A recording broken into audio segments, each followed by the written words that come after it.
Good day, this is JNN Weekday News. I'm Unique Francis. Here now are the top stories. The police in St. James are keeping a close eye on a section of Montego Bay following last night's killing of a popular figure, Kenley Stevens, otherwise called Bebe.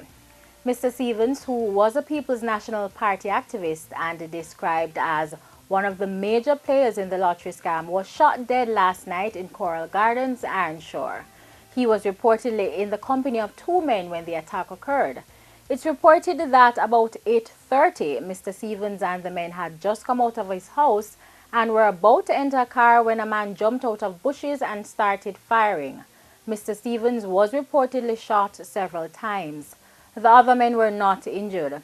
Mr. Stevens is originally from Granville in St. James and was arrested several times for his alleged involvement in the lottery scam. Meanwhile, scores of PNP supporters have strongly condemned Mr. Stevens' killing.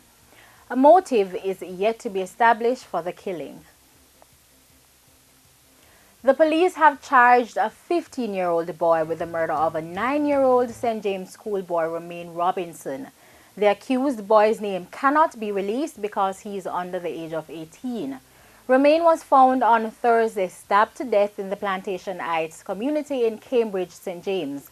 The grade 3 student at the Bickersteth Primary School was found by a resident who stumbled upon his bloodied body, which was tied up in the bushes. The body had stab wounds to the neck. It is reported that the accused teen, who also resides in Plantation Heights, had a fight with the 9-year-old boy before killing him. The teenager is to appear before the Montego Bay Resident Magistrates Court on Wednesday. The National Solid Waste Management Authority, NSWMA, has hiked the fee for private users of disposal sites island-wide.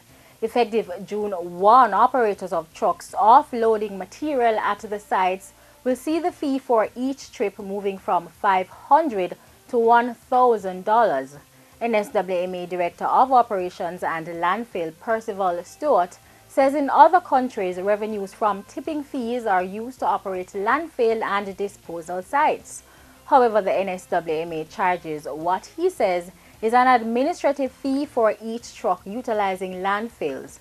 Mr. Stewart says for the last 6 years, the agency has raked in $17 million annually from the fee, a far cry from the more than $234 million needed to operate the landfills.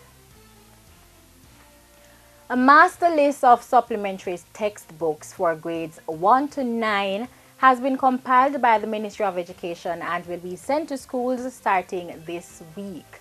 This is in keeping with the recent announcement by Education Minister Ronald Thwaites for principals to require parents to purchase only books approved by the ministry. A statement from the ministry says the decision to approve textbooks was in response to the economic burden placed on parents to purchase books which often are not used by students.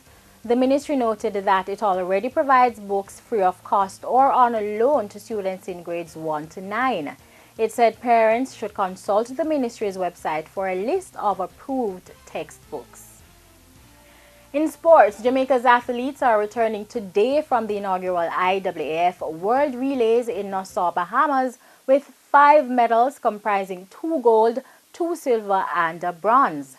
3 of the 5 medals were won on yesterday's second and final day, which saw the 2011 100-meter world champion Johan Blake claiming a second gold medal.